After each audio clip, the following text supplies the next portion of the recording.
ભ્રષ્ટાચાર મુક્ત ગુજરાત, આ સપનું દરેક ગુજરાતીની આંખમાં આંજવામાં આવ્યું હતું. નેમ લેવામાં આવી હતી કે ગુજરાતને ભ્રષ્ટાચાર મુક્ત બનાવીશું, પણ લાગે છે કે આ નેમને સરકારમાં બેઠેલો સડો, સરકારમાં જ બેઠેલા કેટલાક ખાદીધારી, ખાખીધારી અને અધિકારી પૂરું નથી થવા દેતા, રોડી રહ્યા છે. અને જો ભ્રષ્ટાચારનો ભોરિંગ, ભ્રષ્ટાચારનો બોલતો પુરાવો જોવો હોય તો બ્રિજ ઉપર જતા રહો, નજર સામે ભ્રષ્ટાચાર દેખાશે. ગઈકાલે ગાબડું પડ્યું, મહેસાણાનો આંબેડકર બ્રિજ બંધ કરવામાં આવ્યો ને આજે વડોદરાના ડભોઈનો ઓવરબ્રિજ બંધ કરાયો. હજી પણ આવા ઘણા બ્રિજ છે જે જર્જરિત છે, તાજેતરમાં બનેલા છે, ગાબડા પડી ગયા છે, રસ્તા ઉખડી ગયા છે. અરવલ્લીના માલપુરનો વાત્રક નદી પરનો બ્રિજ હોય કે સુરેન્દ્રનગરના વઢવાણનો ભોગાવો નદી પરનો બ્રિજ, બધી જ જગ્યાએ તિરાડો અને ગાબડા જોવા મળી રહ્યા છે. સવાલ થવો સ્વાભાવિક છે કે શું એક પુલ 10 વર્ષ પણ ન ટકે? આવા કાગળના ઘોડા જેવા બ્રિજ આખરે બનાવે છે કોણ અને બનાવવા દે છે કોણ? રાજ્યની હાલત કેવી છે, તંત્રનું કામ કેવું છે અને ભ્રષ્ટાચાર કેવો છે તે જોવા તમારે વધારે મહેનત કરવાની જરૂર નથી. આસપાસના ઓવરબ્રિજ અને નદી પરના પુલ જોઈ લેશો એટલે તમને માલુમ પડી જશે કે તમારા વિસ્તારમાં તંત્રનું કેવું કામ અને કેવો ભ્રષ્ટાચાર છે. ઓવરબ્રિજની દયનીય હાલત, બ્રિજ પર પડેલા કાબડા, સ્પાનમાં દેખાતી તિરાડો, ઉખડતો ડામર, બૂમો પાડી પાડીને કહી રહ્યા છે કે આ બ્રિજ કોન્ક્રીટથી નહીં પણ ભ્રષ્ટાચારથી બનેલા છે.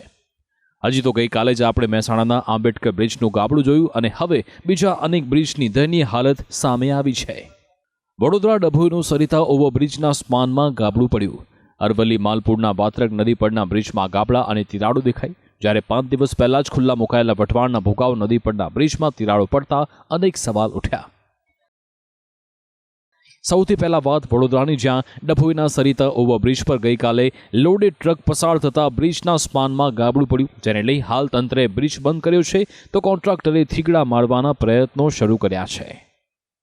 ડભોઈ સરિતા ઓવરબ્રિજની વાત કરવામાં આવે તો ગઈકાલ મોડી રાત્રે જ ઓવરલોડિંગ ટ્રક ભરાયેલી હતી, જેના કારણે આ બ્રિજમાં મસ્ત મોટું ગાબડું પડી ગયું હતું. 2 સ્પામની વચ્ચે મસ્ત મોટી તિરાડ પડી ગઈ હતી.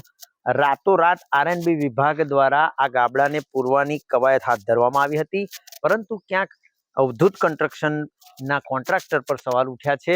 તકલાદી માલ વાપરવાના કારણે જે આ બ્રિજમાં છે હાલ ગાબડું પડી ગયું છે અને તે રાતોરાત એને પૂરી દેવામાં આવી છે, પરંતુ આ ગાબડું કેટલા દિવસ ચાલશે એ પણ મોટો સવાલ છે.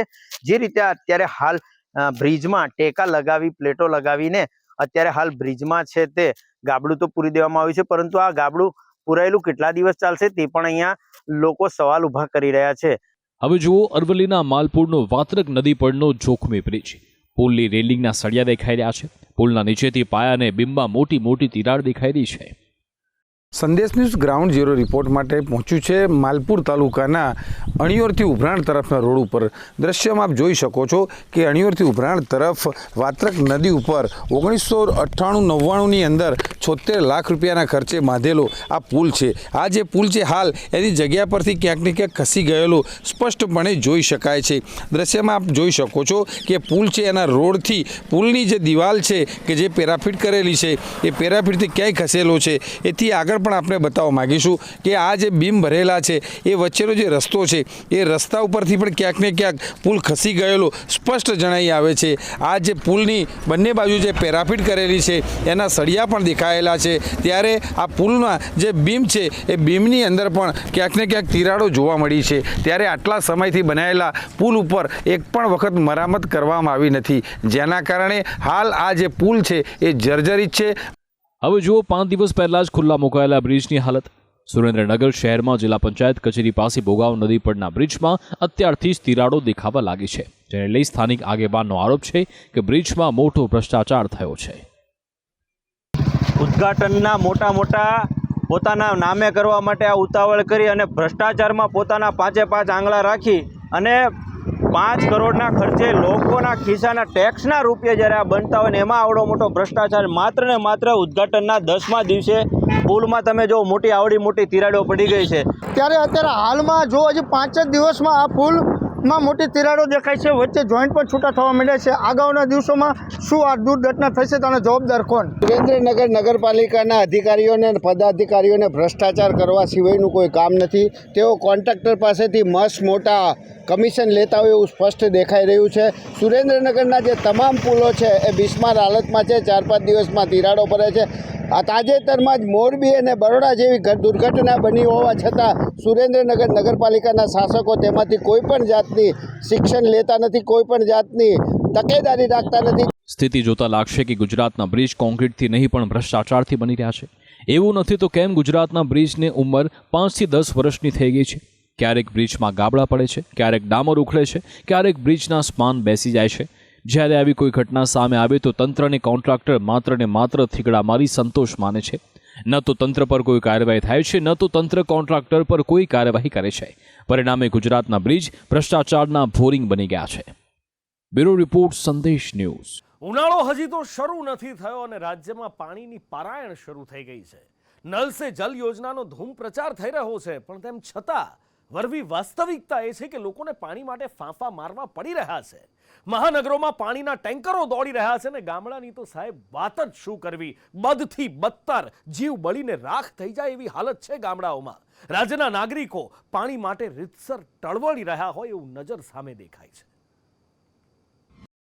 વિકસિત ગુજરાતના શહેરોમાં પણ લોકો ભર શિયાળે પાણી માટે ટળબળી રહ્યા છે.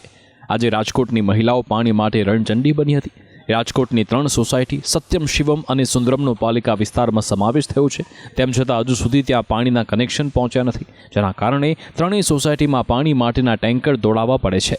જેનાથી કંટાળી મહિલાઓએ આગામી ચૂંટણીમાં મતદાનના બહિષ્કારની ચીમકી ઉચ્ચારી છે. મોદી સરકારની નળ સે જલ યોજના છે તો ગામડામાં પાણી પહોંચે, તો અમે સિટીની વચ્ચે છીએ તો અમારે પાણી કેમ નહીં? અને અમારે લોકોએ નક્કી કર્યું છે કે જો નળમાં અમને લાઈન નખાઈ જાય ને પાણી આવશે તો જ અમારે બધા મત દેવાના છે. ને ચૂંટણીનો બહિષ્કાર આખી 3 સોસાયટી કરવાની છે. અમારી ક્યાંય જઈ નથી શકતા. હજી ઉનાળાના દિવસો બાકી છે તો અમારે હજી ઉનાળામાં કેવું અમારી પરિસ્થિતિ થશે એ વિચાર કરો તમે. માંગ એક જ છે કે અમારે પાણીની લાઈન જોઈ છે. કોર્પોરેશનમાં ભરી ગયું છે, પાણીની લાઈન આપો.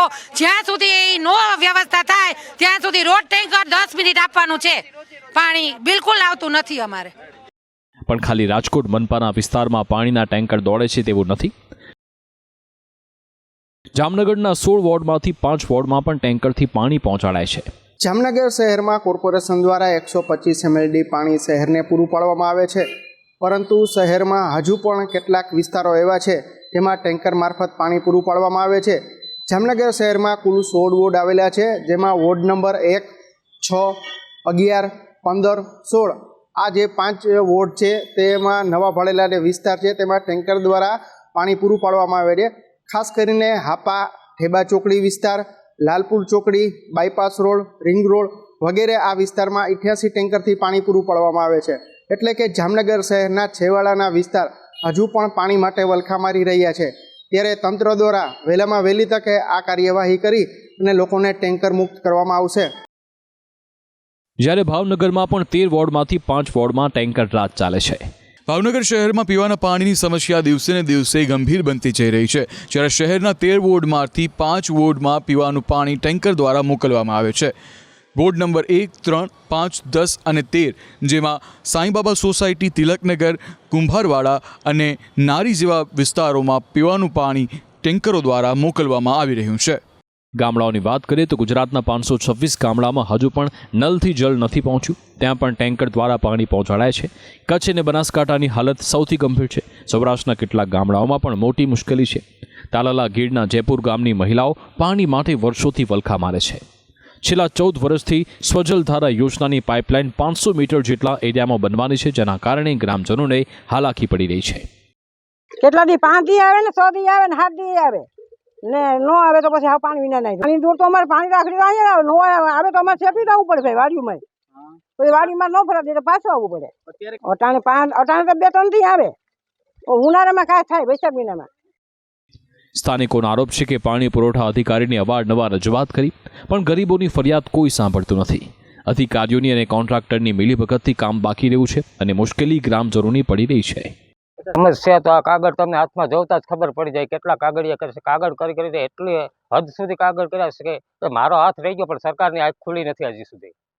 એટલા કાગળ એટલી રજૂઆત કરી કોઈ કયા અધિકારીને રજૂઆત કરવી હોય એ પણ ખબર નથી રહી મને. કારણ કે પાણી પૂરું થવા જ્યાં જ્યાં જે કોઈ અધિકારી છે એ બધાને રજૂઆત કરેલ છે.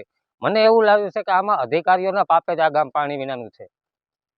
કારણ કે અધિકારીઓની મિલી ભગત હોય તો જ આ કામ અધૂરું અટકવું હોય અને બાકી કોઈ અટકે નહીં કામ. રાજ્યના જુદા જુદા વિસ્તારોમાં ડોક્યું કરીએ તો માલુમ પડે છે કે સાચેમાં સ્થિતિ ખૂબ દયનીય છે. વિકસિત ગુજરાત અને નલ સે જલ યોજનાની મોટી મોટી વાતો થાય છે, પણ ગામડાઓ તો છોડો, શહેરી વિસ્તારમાં પાણી પહોંચ્યું જ નથી. ટેન્કરો દોડાવવા પડે છે. હજી તો આ શિયાળો છે. જો અત્યારથી જ આ મામલે ગંભીર બની વ્યવસ્થા નહીં કરાય તો ઉનાળામાં મોટી મુશ્કેલી થઈ શકે છે. બ્યુરો રિપોર્ટ, સંદેશ ન્યૂઝ. લોકસભાની ચૂંટણી પહેલા સુપ્રીમ કોર્ટે રાજકીય પાર્ટીઓના ચૂંટણીલક્ષી દાન પર લાલ આંખ કરી છે. ઇલેક્ટોરલ બોન્ડ એટલે કે ચૂંટણી બોન્ડને સુપ્રીમ કોર્ટે ગેરકાયદેસર જાહેર કર્યા છે અને આજે તેના પર તાત્કાલિક અસરથી પ્રતિબંધ મૂકી દીધો છે અને સાથે જ ચૂંટણી પંચે આ ઇલેક્ટોરલ બોન્ડને લઈને તમામ માહિતી સત્તાવાર વેબસાઇટ પર પ્રકાશિત કરવાનું કહ્યું છે. ઇલેક્ટોરલ બોન્ડ મામલે સુપ્રીમ ચુકાદો. મતદારોને પાર્ટીનું ભંડોળ જાણવાનો અધિકાર. આજે સુપ્રીમ કોર્ટે એક મોટો નિર્ણય લીધો છે, જેની લાંબી અસરો ચૂંટણીઓ અને રાજનીતિ પર દેખાશે. સુપ્રીમ કોર્ટે ચૂંટણી બોન્ડ દ્વારા ડોનેશન લેવા પર પ્રતિબંધ મૂક્યો. કોર્ટે કહ્યું કે બોન્ડની ગુપ્તતા જાળવી રાખવી એ ગેરબંધારણીય છે. આ સ્કીમ માહિતીના અધિકારનું ઉલ્લંઘન કરે છે. 6 માર્ચ સુધીમાં પાર્ટીએ હિસાબ આપવો પડશે. મુખ્ય ન્યાયાધીશ ડીવાય ચંદ્રચૂડની આગેવાની હેઠળ 5 જજોની બેન્ચે આ મામલાની સુનાવણી હાથ ધરી હતી, જેમાં ચીફ જસ્ટિસ ડીવાય ચંદ્રચૂડ સાથે justice JB Pardiwala, justice Manoj Mishra, justice Sanjiv Khanna, justice BR Gavai હતા. મહત્વનું છે કે પાછલા 5 વર્ષમાં રાજકીય પાર્ટીઓ ઇલેક્ટોરલ બોન્ડની મદદથી મોટી માત્રામાં ગુપ્તદાન મેળવી રહ્યા હતા. ચુકાદાના મહત્વના 5 મુદ્દા પર નજર કરીએ તો SBIએ 2019થી ચૂંટણી બોન્ડની દાન મેળવનાર રાજકીય પક્ષોની માહિતી જાહેર કરવી જોઈએ. SBIએ દરેક ઇલેક્ટોરલ બોન્ડની વિગતો આપવી જોઈએ. તારીખની વિગતો પણ આપવી જોઈએ. SBI 5 માર્ચ 2024 સુધીમાં ચૂંટણી પંચને માહિતી આપે અને ચૂંટણી પંચ 13 માર્ચ સુધીમાં તે વેબસાઇટ પર પ્રકાશિત કરે. બ્લેક મનીને ડામવા માટે રાજકીય દાનની ગુપ્તતા પાછળનો તર્ક અયોગ્ય. આ માહિતી અધિકારનું ઉલ્લંઘન છે. કંપની એક્ટમાં સુધારો એ એક મનસ્વી અને ગેરબંધારણીય, જેનાથી અમર્યાદિત ભંડોળ એકઠું કરવાનો માર્ગ ખુલ્યો છે. एलिमेंट इन्होंने लाया कि भाई किसी को पता नहीं लगे कि भाई ये इलेक्टोरल बॉन्ड किसने खरीदे और किसको दिए. ये बिल्कुल हमारे जनता के सूचना के अधिकार के खिलाफ है, जो कि एक मौलिक अधिकार है जनता का. और साथ में उन्होंने तो ये जितने भी अमेंडमेंट्स आए थे कंपनीज एक्ट में, इनकम टैक्स एक्ट में, रिप्रेजेंटेशन ऑफ पीपल एक्ट में, सबको रद्द कर दिया है इलेक्टोरल बॉन्ड स्कीम को जो ला रहे थे. મહત્વનું છે કે આજથી 5 વર્ષ પહેલા દેશમાં ઇલેક્ટોરલ બોન્ડ આવ્યા હતા. કેન્દ્ર સરકારે 2 જાન્યુઆરી 2018ના રોજ બોન્ડ સ્કીમને નોટિફાઈ કરી હતી. એસોસિએશન ફોર ડેમોક્રેટિક રિફોર્મ્સ ADRએ રાજકીય પાર્ટીઓને મળેલ દાનની વિગતો જાહેર કરી છે. દેશની સૌથી મોટી 2 પાર્ટીની પાછલા 2 વર્ષની માહિતી જોતા તમને સમજાઈ જશે કે કેટલું દાન રાજકીય દાન કોને મળી રહ્યું છે. વર્ષ 2022-23માં ભાજપને 719 કરોડ, જ્યારે કોંગ્રેસ માત્ર 79 કરોડનું દાન મળ્યું હતું. તો વર્ષ 2021-22માં ભાજપને 614 કરોડ અને કોંગ્રેસને 95 કરોડનું દાન મળ્યું હતું. હાલ તો સુપ્રીમ કોર્ટે ઇલેક્ટોરલ બોન્ડને જ ગેરબંધારણીય ઠેરવી દીધા છે. સાથે SBIને ઇલેક્ટોરલ બોન્ડ સંબંધિત તમામ વિગતો જાહેર કરવાનો આદેશ કર્યો છે. ત્યારે હવે આ મુદ્દો આગામી લોકસભા ચૂંટણીમાં મોટી અસર પાડી શકે છે. તેની કેવી અસરો થાય છે તે તો સમય જ બતાવશે. બ્યુરો રિપોર્ટ, સંદેશ ન્યૂઝ.